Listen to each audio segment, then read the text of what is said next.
Hello everyone. सो आज का जो टॉपिक है वो बहुत इंपॉर्टेंट है क्योंकि वीसीआई ने ऑल इंडिया कोटा 15% काउंसलिंग की डिटेल्स रिलीज़ कर दी है। वेटनरी में ऑल इंडिया कोटा के थ्रू अगर आप एडमिशन लेना चाहते हैं तो ये वीडियो एंड तक ज़रूर देखें। और एंड में मैंने रजिस्ट्रेशन फ़ी की डिटेल्स भी इंक्लूड की है कि किस कैटेगरी के लिए, किस राउंड के लिए कितनी फ़ीस है, ये बात भी इंक्लूडेड है। सो आइए स्टार्ट करते हैं आज की वीडियो को।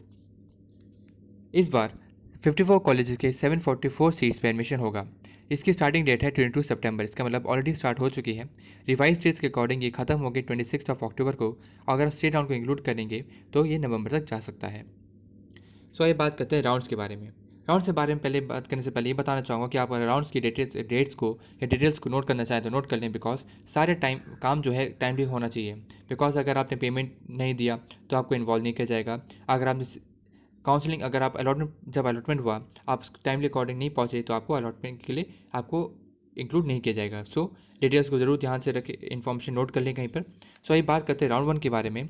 तो payment of fees of registration जो स्टार्ट होगा 22 सितंबर को स्टार्ट हो रहा है, 25 सितंबर तक ये खत्म होगा।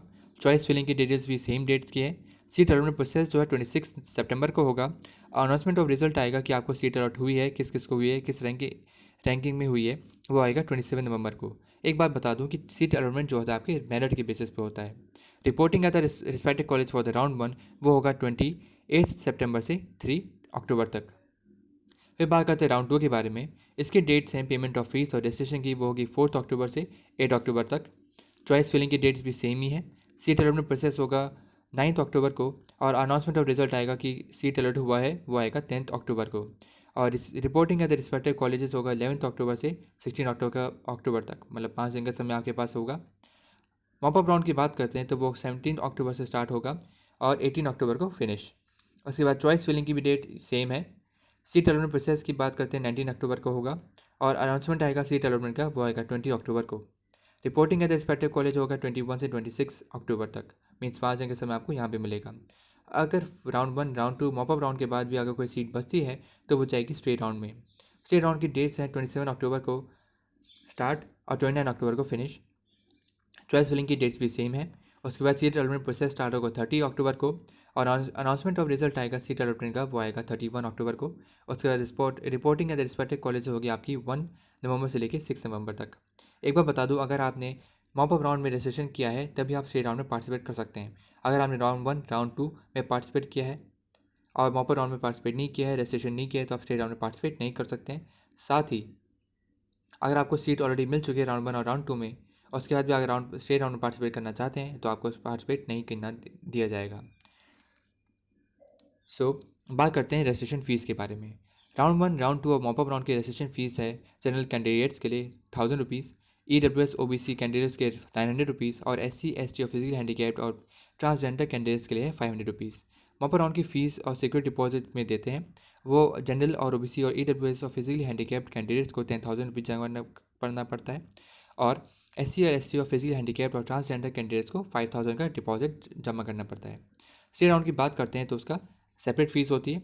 जनरल OBC EWS और फिजिकल हैंडीकैप्ड के लिए जो है 50,000 और SC ST और फिजिकल हैंडीकैप और ट्रांसजेंडर कैटेगरीज की होगी 25,000। जो आपका पेमेंट ऑफ फीस होगा only through the online mode होगा, net banking, debit card, credit card के through. Cheque, cash, demand draft, NEFT, RTGS ये सब को भी एक्सेप्ट नहीं किया जाएगा। और इस बात का ध्यान जरूर रखें कि आपका फ़ीस जो है, आपकी जो फ़ीस जमा कर रहे हैं, डिमांड ड्राफ्ट जो दे रहे हैं, वो प्रॉपर अकाउंट में पहुँचे, क्योंकि अगर आप प्रॉपर अकाउंट में नहीं पहुँचेगा तो आपको वो लोग इन्वॉल्व नहीं करेंगे काउंसलिंग के लिए, तो आपका काउंसलिंग के लिए इन्वॉल्व नहीं माना जाएगा।